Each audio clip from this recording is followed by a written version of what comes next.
और मेरे फिजिक्स पुजारियों, आई होप कि आप मस्ती से पढ़ाई कर रहे होगे और मस्ती के साथ गेम भी खेल रहे होगे, सारे की सारी चीजें कर रहे होगे। लेकिन बेटे, जो पढ़ाई है ना वो करते रहना, ठीक? क्योंकि आज से 3 से 4 महीने बाद तुम्हारे एग्जाम आने वाले हैं और उस एग्जाम में अगर बेटे अच्छे मार्क्स नहीं आए तो समझ लो तुम्हारे पिताजी, अब तुम ही जान सकते हो मुझसे ज्यादा। आई होप कि तुम जानते होगे अपने पिताजी को, ठीक? तो बेटे इसीलिए मैं बोल रहा हूँ कि तुम लोग पढ़ाई करते रहो, पढ़ाई में मन और दिल दोनों लगाते रहो। इसी के साथ चलो शुरू करते हैं आज का कहानी। आज की इस कहानी में हम स्टडी करने वाले हैं, जानने वाले हैं संधारित्रों का संयोजन। कि संधारित्रों का संयोजन है क्या भाई आखिर में, ठीक ना? तो देखो, ये संधारित्रों का संयोजन जानने से पहले तुम आगे जानो संधारित्र क्या होते हैं। देखो, संधारित्र अगर मोटा मोटी में बात करूं, क्यों मोटा मोटी बात करूं, क्योंकि इससे पहले पहले वाला जो वीडियो था उसमें मैंने संधारित्र के बारे में फुल टू फुल डेफिनेशन आपको दे रखा है, ठीक ना? ठीक। तो अगर मैं संधारित्र के बारे में मोटा मोटी बात करूं तो देखो, संधारित्र क्या होता है ना, पंखे में तुम देखे होगे कि इस तरीके का अगर पंखा होगा तुम्हारे घर ऊपर लटका हुआ सीलिंग फैन वाला, ठीक ना? तो पंखे में यहाँ पर एक छोटा सा सफेद कलर का यहाँ पर, ठीक ना, इस तरीके से होता है और उसके ऊपर देखना, उसके ऊपर लिखा रहता है कैपेसिटर। क्या लिखा रहता है? कैपेसिटर। यानी कैपेसिटर को ही हिंदी में हम बोलते हैं संधारित्र। यानी यही क्या होता है, संधारित्र होता है। और ये करता क्या है वहां पे लटक करके, मतलब इसमें जुड़ करके ये करता क्या है? वे जुड़ करके ये काम करता है कि जो आवेश होते हैं आवेश को स्टोर करने का काम करता है, ठीक ना? आवेश को रखने का काम करता है, ठीक। अब इसी मतलब टर्म्स में आप एक और शब्द को देखोगे जिसका नाम है धारिता। देखो, धारिता होता क्या है आखिर में? तो देखो, धारिता होता क्या है कि जो हमारा संधारित्र है कितना ज्यादा आवेश को रख रहा है, कितना ज्यादा आवेश को स्टोर करने का काम कर रहा है, यानी विद्युत एनर्जी को कितना ज्यादा रख रहा है। क्योंकि आवेश होंगे तो विद्युत एनर्जी भी होगा भाई, ठीक है ना? तो विद्युत एनर्जी या आवेश को कितना ज्यादा रख रहा है वही धारिता हमको बताता है। समझ गए? ये दोनों के दोनों चीजें आप लोग समझ गए होंगे, आई होप, ठीक ना? अब चलो थोड़ा सा हम नीचे की ओर बढ़ते हैं। तो देखो, संधारित्रों के संयोजन में क्या करेंगे हम? संधारित्रों के संयोजन में ये करने वाले हैं कि जो संधारित्र है उसको जोड़ने वाले हैं। बहुत सारे संधारित्रों को क्या करने वाले हैं? जोड़ने वाले हैं, ठीक ना? तो संधारित्र को क्या करने वाले हैं? हम जोड़ने वाले हैं। अब जोड़ने के साथ साथ ये भी होगा कि उसकी धारिता भी बढ़ जाएगी।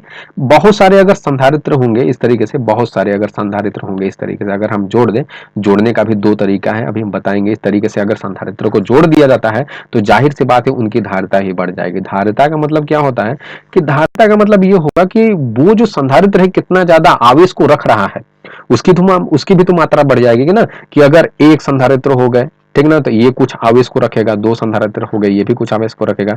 तीन संधारित्र हो गए, ये भी कुछ आवेश को रखेगा, ठीक ना? तो अगर एक रिजल्टेंट निकाले, परिणामी अगर संधारित्र निकाले तो वो बहुत ही ज्यादा आएगा। आएगा कि नहीं? वो बहुत ही ज्यादा आएगा, ठीक ना? तो इसीलिए C बराबर C1 C2 C3 जोड़ते जाओ, ठीक ना? एक और तरीका है जिससे हम संधारित्रों का संयोजन कर सकते हैं, यानी संधारित्रों को हम जोड़ सकते हैं। देखते हैं आगे कि अब वो तरीके कौन कौन से, क्योंकि वो तरीका जानना बहुत ही ज्यादा जरूरी है। तभी आप तो सीखोगे और तभी तो एग्जाम में फोड़ करके आओगे, ठीक ना? जो एग्जाम है उसको पूरा क्रैक करके आओगे, ठीक। अरे ये मिट क्यों नहीं रहा है भाई? अरे मिट जा, हाँ मिट जा, मिट जा। बच्चों को पढ़ाना है अभी, मेरे को अब भी यही पढ़ाना है तुरंत, ठीक ना? देखो, अब यहाँ पे संधारित्रों का जो संयोजन है, संधारित्रों का जो संयोजन है दो टाइप से हम कर सकते हैं, ठीक ना?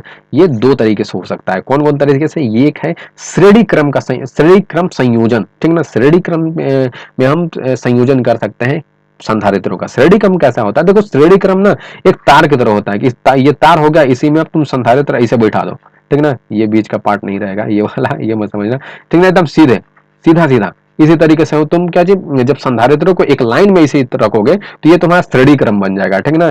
ठीक ना? समझ गए कि नहीं? ठीक। अब यहाँ पे दूसरा जो है वो है पार्श्व क्रम, है पार्श्व क्रम या समांतर क्रम। और समांतर क्रम में हम जो संधारित्र होते हैं, संधारित्र को इस तरीके से हम रखते हैं, ठीक। ये मोटा मोटी बता रहे हैं, अभी तो हमें कमाल करना है, धमाल करना है, आगे सीखना है। नहीं, ये देखो गलत हो गया, ये थोड़ा सा गलत हो गया, सॉरी।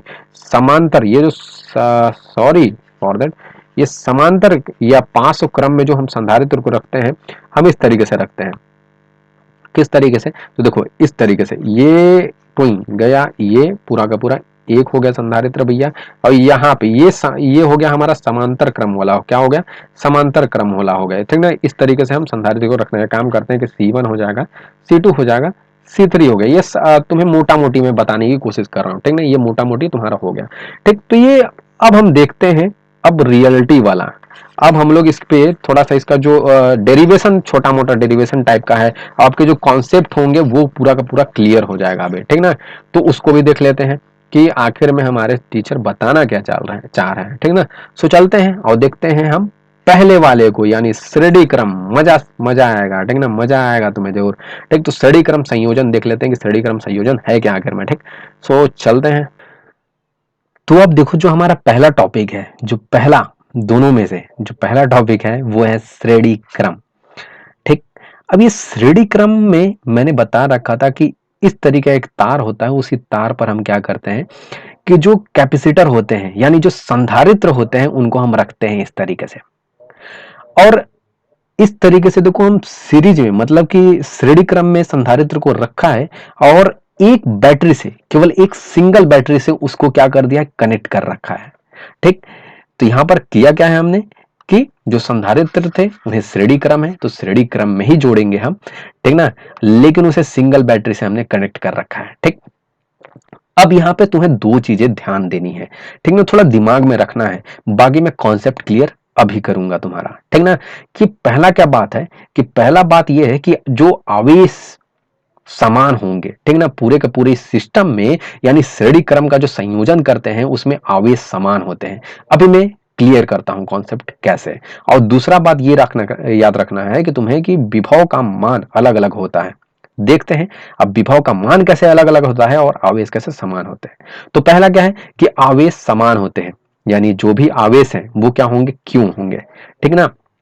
देखो एक आवेश समान हो या और एक आवेश की प्रवृत्ति, यानी प्लस माइनस होना, ये आवेश की प्रवृत्ति हो जाएगी। आवेश का मतलब केवल क्यू क्यू ही होना, ठीक ना, सब जगह क्यू क्यू तुम्हें दिख रहा है, लेकिन ये कैसे। तो एक चीज ध्यान देना कि मान लो यहां पर ये क्या है, पॉजिटिव टर्मिनल है ये हमारा बैटरी का, ये नेगेटिव टर्मिनल है। अगर यहां से करंट जा रहा है, क्या चीज, करंट जा रहा है, तो देखो ये सीरीज में है, श्रेणी क्रम में है, तो यही करंट सब में से पार होगा, क्या होगा, सभी में से जाएगा, ठीक है ना, क्योंकि श्रेणी क्रम में एक लाइन में जुड़े हुए हैं, तो यही करंट इस यहां भी आएगा, यहां भी आएगा और यहां भी आएगा, ठीक है ना, तीनों में से पार होगा। तो यहां पे देखो करंट का कोई लेन देन नहीं है, करंट का कोई भी तुम्हारा हस्तक्षेप नहीं है यहां पे, बस समझाने के लिए मैं तुम्हें बोल रहा हूं, ठीक ना, कि यही करंट तीनों में से पार होगा। और देखो जब करंट अगर तीनों में समान है, समान पार हो रहा है तीनों से, तो यहां पर तुम जानते हो कि I बराबर होता है Q/T। तो जो आवेश होगा, यहां पर क्यू क्या है, आवेश है, यानी क्यू भी बराबर होगा, यानी आवेश भी बराबर होंगे। समझो इस बात को, ठीक ना, कि जो हमारा करंट है उसे जब हम पार कर रहे हैं, करंट का कोई हस्तक्षेप नहीं है, बस समझने के लिए, ठीक ना, कि करंट को जब हम पार कर रहे हैं यहां पे, तो तीनों में करंट वही जा रहा है, यानी यहां पर भी आई है, यहां पर भी आई है, यहां पर भी आई है, लेकिन जो हमारा चार्ज है यानी जो आवेश है वो भी तो सेम होगा ना, क्योंकि भैया करंट जब यहाँ पे सेम है तो ये देखो सामने आमने सामने आ रहे हैं, ठीक है, पड़ोसी है ये दोनों, ठीक। तो ये अगर ये बड़ा समान है, जो करंट हमारा समान है तीनों में, तो ये वाला आवेश भी क्या होगा, समान होगा। सो आई होप आप समझ गए होंगे कि क्यों यहाँ पर जो क्या है, जो हमारा आवेश है क्यों समान है, ठीक ना। और ये चार्ज के आवेश की जो प्रवृत्ति है यहाँ पे प्लस माइनस की ये हो जाएगा कि आज आवेश की प्रवृत्ति क्या है, प्लस और माइनस है, लेकिन यहाँ पे जो आवेश है वो तो क्यू ही है ना, तो इसीलिए जो आवेश है बराबर है, ठीक। तो आवेश समान होंगे, आप समझ गए। अब यहाँ पे दूसरा है वो है ये है कि विभव का मान अलग अलग होता है। विभव का मान कैसे अलग अलग होता है इसको हम देख लेते हैं। यहाँ पे देखो, यहाँ पे एक बात याद रखना कि हमारा जो बैटरी है एक ही है, सिंगल बैटरी है, उसके दो टर्मिनल है, ठीक ना, दो पार्ट है, एक प्लस वाला एक माइनस वाला। अगर ये प्लस वाला यहाँ पर हम इसे प्लस वोल्टेज देते हैं तो यहाँ पे प्लस वोल्टेज जाएगा, ठीक ना, लेकिन यहाँ से अगर यहाँ ये नेगेटिव देता है तो यहाँ पे नेगेटिव ही पहुंचेगा। लेकिन देखो यहाँ पे प्लस पहुंच रहा है, इस C1 को प्लस मिल रहा है और C2 को क्या मिल रहा है, माइनस मिल रहा है, लेकिन बीच वाले को क्या मिल रहा है भैया, प्लस की माइनस, तुम्हें पता है कुछ नहीं। इसीलिए क्या होता है कि जो वोल्टेज होते हैं, वोल्टेज को हम क्या करते हैं कि वोल्टेज डिफरेंट होते हैं, क्या होते हैं, वोल्टेज डिफरेंट होते हैं, अलग अलग होते हैं, ठीक ना। समझ गए होगे तुम ये इस बात को कि क्यों वोल्टेज क्या होते हैं, डिफरेंट होते हैं, और क्यों हमारा जो आवेश है वो सेम होते हैं। इसीलिए देखो वोल्टेज क्या है, डिफरेंट डिफरेंट है, क्योंकि यहाँ से ये प्लस दे रहे हैं तो ये प्लस ले रहा है और ये माइनस ले रहा है, ये तो एकदम अलग अलग है। लेकिन इसका कोई पता नहीं चल रहा है कि बीच वाले का। अगर तुम एक सोचो कि मान लो तुम यहाँ से 100 वोल्ट दे रहे हो, कितना वोल्ट दे रहे हो, 100 वोल्ट दे रहे हो, मान लेते हैं कि यहां तक पहुंचा 50 वोल्ट, मान लेते हैं कि यहां तक पहुंचा 40 वोल्ट, तो 110% ये 10 वोल्ट ही लेगा, क्योंकि 50 और 40 90 हो जाएंगे और ये 100 हो जाएगा, 10 मिलाकर के 100। समझ रहे हो क्या बोलने की कोशिश कर रहा हूं मैं, ठीक ना। तो ये प्लस ले रहे हैं, ये माइनस। अब देखो मतलब इस केस में देखो, ये बैटरी वाले केस में कि ये वाला प्लस दे रहा है, ये माइनस, ये तो दोनों ऑलरेडी अलग अलग है, ठीक ना। लेकिन बीच वाले को क्या, बीच वाले को क्या मिल रहा है, कोई पता नहीं है, इसीलिए जो वोल्टेज है वो अलग अलग है। आई होप आप इसको भी समझ गए होगे कि आखिर में ये बोल क्या रहा था, ठीक ना। अब देखो आगे देखो, अब पूरा का पूरा जो आपका डेरिवेशन है ना, वो एकदम पिद्दू सा हो गया, मतलब एकदम इजी हो गया आपके लिए, ठीक। देखो अब ये ध्यान देना कि अब ये संधारित्र में जब पढ़ा रहा था तब ये आपको फॉर्मूला पढ़ाया हुआ था कि C बराबर जो क्या होता है, Q बाई V होता है। उसको इस तरीके से लिखा गया है कि यहाँ पर जो V है यहाँ पे चला आया है, और तो V बराबर क्या हो जाएगा, Q बाई C हो जाएगा, ठीक। तो V बराबर Q बाई C हो गया। अतः अब देखो यहाँ पर मैंने क्या बताया कि जो वोल्टेज का मान होता है वो अलग अलग होता है, इसीलिए क्या करेंगे, जो वोल्टेज है वो अलग अलग है, इसीलिए जो कैपेसिटर, वो भी तो कैपेसिटर भी तो अलग अलग है ना, 3 कैपेसिटर हमने अलग अलग मान रखे हैं, ठीक ना। तो कैपेसिटर अलग अलग है, तो V1 बराबर क्या हो जाएगा, आवेश सेम थे तो Q बाई C1 हो जाएगा, V2 बराबर क्या हो जाएगा, Q बाई C2 हो जाएगा, और V3 बराबर क्या हो जाएगा, Q बाई C3 हो जाएगा। अब यहाँ पे अगर ये जो वोल्टेज अलग अलग है, मान लो ये वोल्टेज अलग अलग है, तो एक जो हमारा परिणामी वोल्टेज आएगा, ठीक ना, जो एक रिजल्टेंट वोल्टेज आएगा वो क्या होगा, तो वो ये होगा कि V बराबर V1 plus V2 plus V3 होगा होगा ठीक ना। ये थोड़ा V1 जो V1 का मान है तो V1 नीचे होगा ना, ये याद रखना थोड़ा, ये कंप्यूटर से करने में थोड़ा प्रॉब्लम आ गई थी, ठीक। तो यहाँ पे ये समझ गया होगा आपने कि किस तरीके से, ठीक ना। अब देखो, अब यहाँ पे जो परिणामी वोल्टेज, तो परिणामी वोल्टेज क्या हो जाएगा कि इस सब का क्या होगा, हमें सम करना पड़ेगा, यानी सबको जोड़ना पड़ेगा, तब तो परिणामी वोल्टेज आएगा ना। तो यहाँ पर सबको हमने जोड़ दिया। अब V1 V2 V3 का मान रखने पर, तो V1 V2 V3 का मान क्या है, V1 का मान Q बाई C1 है, V2 का मान Q बाई C3 है, C2 है सॉरी, और V3 का मान Q बाई C3 है। तो यहाँ पर सब हमने मान पुट कर दिया, यानी V1 V2 का मान किस में पुट कर दिया, इस समीकरण 1 में आप बोल सकते हो, ठीक है ना। समीकरण 1 में पुट कर दिया तो ये पूरा का पूरा मान हो जाएगा Q by C1 Q by C2 Q by C3 हो जाएगा। अब यहाँ पर देखो Q कॉमन आ रहा था, यहाँ पे सब में Q है, यहाँ पर भी Q है, Q भी है, Q बाई C1 में भी Q है, यहाँ पर भी Q है, यहाँ पर भी Q कॉमन आ रहा था, बाहर ले लिए तो बच क्या जाएगा, 1 बाई C1 आ गया, सब जगह से 1 हट जाएगा ना। यहाँ से भी Q कॉमन ले लिया गया है, कॉमन का मतलब जिसमें जिसमें Q होगा सब हट जाएगा, ठीक ना। तो 1 by C1 1 by C2 1 by C3 आ जाएगा, प्लस होगा बीच में। अब देखो चूंकि हम जानते क्या है कि V बराबर होता क्या है, V बराबर Q बाई C होता है ना। V बराबर क्या होता है, Q बाई सी, क्योंकि C बराबर तो Q बाई V होता है ना, तो V इधर चला जाता है और C इधर आ जाता है, ठीक है ना। तो ये क्या हो जाता है कि V बराबर क्या हो जाता है कि Q बाई C हो जाता है। तो यही वाला है कि V बराबर Q बाई C। तो अब देखो तुम्हें करना क्या है, यहाँ पर ये आ गया V बराबर Q बाई सी, यानी V बराबर Q बाई सी, ठीक ना।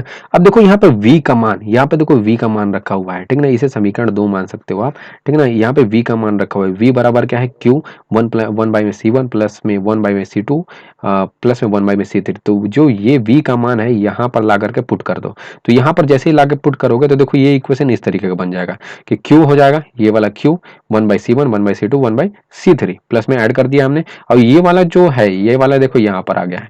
अब देखो यहाँ पर ये Q1 से सॉरी Q से Q कैंसिल हो गया, तो बचेगा क्या, 1 बाई C इक्वल टू में 1 बाई C1 प्लस में 1 बाई C2 प्लस में 1 बाई C3। तो ये तुम्हारा क्या आ गया, श्रेणी क्रम का संयोजन आ गया। अब ये क्या है, तुम्हारा एक परिणामी धारिता आ गया कि अब इतने ज्यादा कैपेसिटर जब हम उसको ऐड किए यानी जोड़े हैं, तो आखिर में पूरा एक परिणामी हमारे धारिता कितनी आएगी, ठीक ना। और जाहिर सी बात है कि बहुत सारे अगर हमें हमारे पास संधारित्र हैं यानी कैपेसिटर हैं, ठीक ना, तो बहुत सारे अगर संधारित्र या कैपेसिटर दोनों एक ही बात है अगर है, तो अगर अगर उनको उनको जोड़ कर रखें, उनका संयोजन किए तो धारिता बढ़ी जाएगी, ठीक। तो यहाँ पर अब ये इसे श्रेणी क्रम में संधारित्र की कुल धारिता C कहते हैं। सो आई होप ये पूरा का पूरा प्रोसीजर आपको समझ में आया होगा कि आखिर में ये हुआ कैसे, ठीक ना। सो आप कॉपी करना चाहो तो वीडियो को पॉज करके कॉपी कर सकते हो, ठीक ना, आसानी से कॉपी कर सकते हो, ठीक। सो अगर आपको वीडियो अच्छा लगा तो वही भाई है बात, लाइक शेयर सब्सक्राइब करो एंड दोस्तों के साथ शेयर करो एंड मजे लो और जानते ही हो अगर पढ़ाई लिखाई नहीं करोगे तो नंबर आने के बाद तुम्हारे पिताजी क्या हालत करेंगे। सो पढ़ाई लिखाई करते रहना चाहिए यार, मजाक कर रहा हूँ लेकिन पढ़ाई लिखाई करते रहो, ठीक ना। मजा मस्ती सब कुछ करते रहो लेकिन पढ़ाई लिखाई भी करते रहो क्योंकि वो भी जरूरी है, ठीक ना। सो आज के लिए बस इतना ही, मिलते हैं एक नई वीडियो में। किसके साथ मिलेंगे तो आगे हम समांतर संयोजन के बारे में बात करेंगे, ठीक ना। ये वीडियो थोड़ा ज़्यादा बड़ा हो जाएगा इसीलिए इसको यहीं पे रखते हैं, फिर हम न्यूमेरिकल भी लगाएंगे इस पे, ठीक ना। और इसका तो बहुत ही ज़्यादा न्यूमेरिकल आता है, साथ ही कॉम्पिटेटिव एग्जाम में भी और आपके बोर्ड के एग्जाम में भी। तो मैं कोशिश करूंगा कि बोर्ड पे ज़्यादा फोकस हम कर रहे हैं, ठीक ना, क्योंकि बोर्ड का ज़्यादा बोर्ड आने वाले हैं। लेकिन कॉम्पिटेटिव एग्जाम का भी मैं आपको बता दूंगा 4 से 5 या फिर 10 से 15 क्वेश्चन, ठीक ना। ठीक, लेकिन बोर्ड पे ज़्यादा हम लोगों को फोकस करना है क्योंकि बोर्ड जल्दी आ रहा है, ठीक। सो आज के लिए बस बस इतना ही। नमस्कार, मिलते हैं नई वीडियो में।